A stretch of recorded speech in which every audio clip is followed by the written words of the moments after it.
All right, welcome back, everybody, to the Parsha Review Podcast. We have some catch up to do.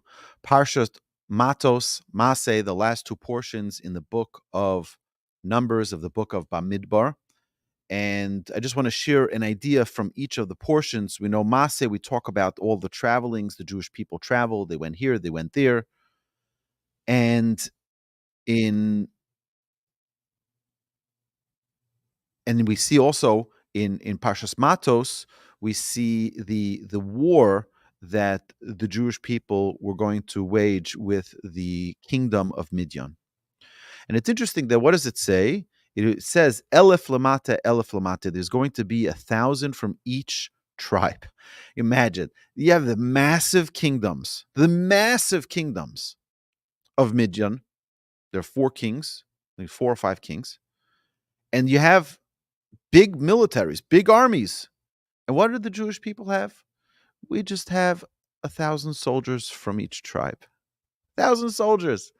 And it's almost laughable. Like prepare yourself for war. And by the way, who were these people? These were the righteous, the scholars, anybody who had fears, worries, concerns, out. You can't come. You're newlywed, out. You can't come. You got to be with your wife. You have a new house. You have a new vineyard. Yeah, all of the restrictions that we see in the book of Deuteronomy. If you had any doubts in your emunah, in your trust in Hashem, couldn't either come. You had to be 100% confident. What happens? 12,000 is the entire military of the Jewish people. And they're not exactly very trained, sharpshooters, snipers. They go out, small, nimble army, and they go out and they fight Midian, and they win. Not only they win, we see the loot when they come back with the loot. You're talking about, 450,000 sheep. I mean, massive what they conquered. It's just unbelievable. It's unfathomable. How can 12? Not only that, not a single soldier died. Not a single soldier died. So we have to know one very important first point here is that it's not a numbers game. It's not a numbers game. When you have the hand of Hashem, you don't need numbers. When you don't have the hand of Hashem, numbers don't help. Numbers don't help. So when the Jewish people fought against these kingdoms, and these are mighty kingdoms, yeah, their little 12,000 representatives, one from each tribe, was enough for them to come out victorious and to overwhelm them and to bring them to their knees and to destroy them. It's amazing. It's amazing how we see the parallel for us as Jewish people today. We're the small little country of Israel. If you think about it, one of my friends just gave an example. He says, the amount of people you have in China is over 1 billion people in China. So if you want to know the exact number of how many people, it's like the rounding error of number is the amount of people we have as Jews.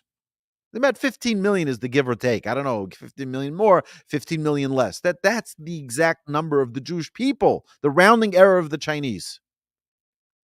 We're not a very impressive size in numbers.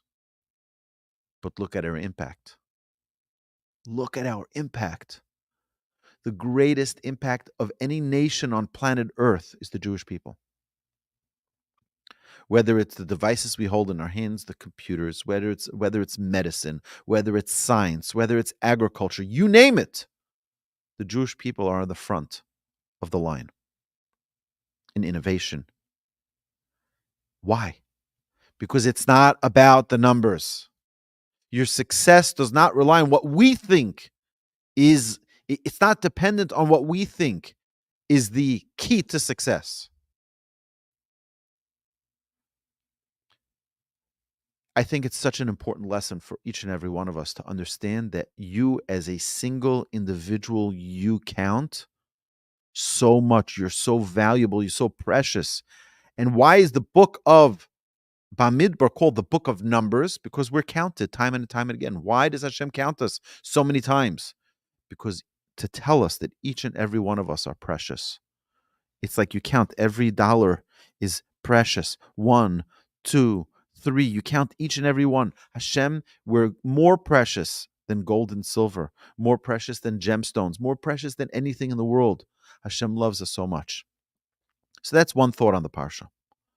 When we turn to the second portion, the two portions together, so an incredible, incredible verse, the second verse, chapter 33, verse 2. Vayichtov Moshe es motza'ehem, lemas'ehem, al pi Hashem ve'elamas'ehem lemotza'ehem. Moses wrote their goings forth according to their journeys at the direction of Hashem. And these were the journeys according to their goings forth.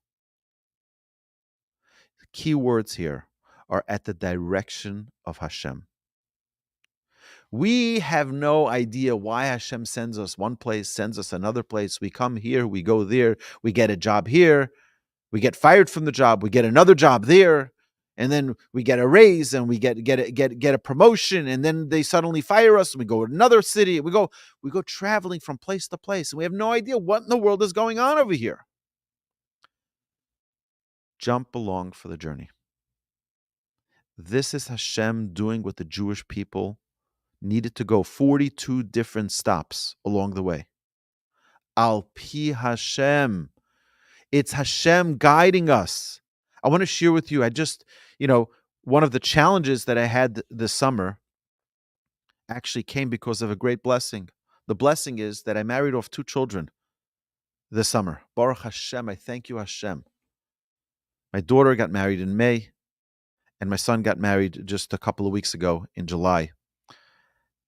And it's an incredible blessing. It's unbelievable. But what brings about for my son, out of a million girls, to pick a perfect wife for him, and my daughter to find the perfect boy for her, the perfect husband? It's like all the different things. You had to go one place to meet a person who introduces you to that person, who then suggests an idea, and then it's like all of the different pieces that need to come together.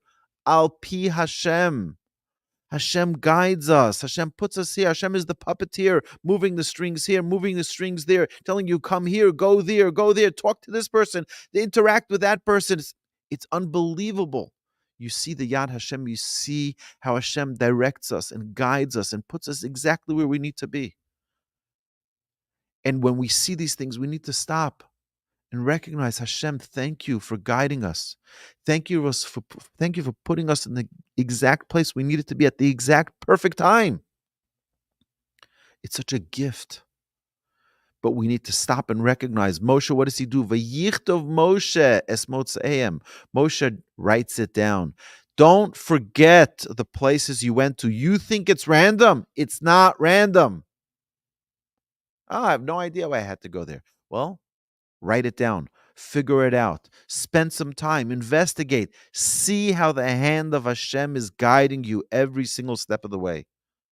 My dear friends, the Torah is here to give us this guidance, to shine the light so that we can always have the spotlight of understanding how Hashem is guiding us every single step of the way. It's a gift. When we're able to see it and it's open, bright in our eyes, we're able to see, right there. Hine Elokeinu zeh, we see him right here. We're able to see it in front of our eyes. We need to open up our eyes. We need to see it. We need to see the love that Hashem shines upon us and how he guides us through our lives to meet the perfect people that we need to meet in our lives. To be inspired by the right things, hopefully, not to put our places in a place of challenge and limit that light. Hashem should bless each and every one of us to go forth in our lives, to go on that journey, to understand that it's the hand of Hashem that guides us, and hopefully elevate everything that we interact with, every person we interact with, and elevate more than anything ourselves, to see the hand of Hashem always in front of us. Amen. We should always go in great, healthy, successful ways. Have a magnificent week.